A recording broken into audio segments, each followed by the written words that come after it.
হককে যদি হক বলে স্বীকার করে তাইলে আল্লাহ হেদায়েত দিয়া দেন।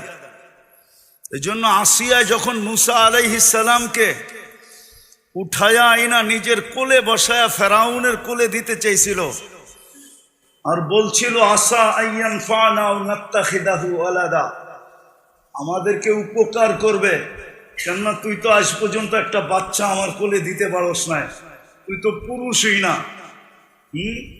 যাও, একটা আল্লাহ পাঠাইছে, চল, দুনিয়া তো জানে না এটা কার, আমাগো বইলেই ঘোষণা দিয়া দিমু।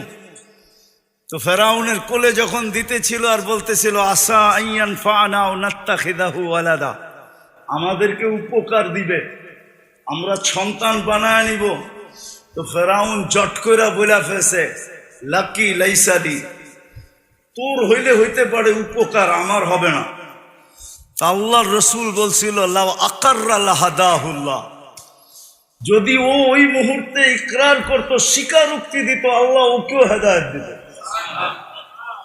আমি বললাম হককে হক বইলা স্বীকার করা, তো বলতেছে হুজুর এটা তো সহজ। হক দ্বিতীয় হইল হককে কখনো ক্রিটিসাইজ না করা।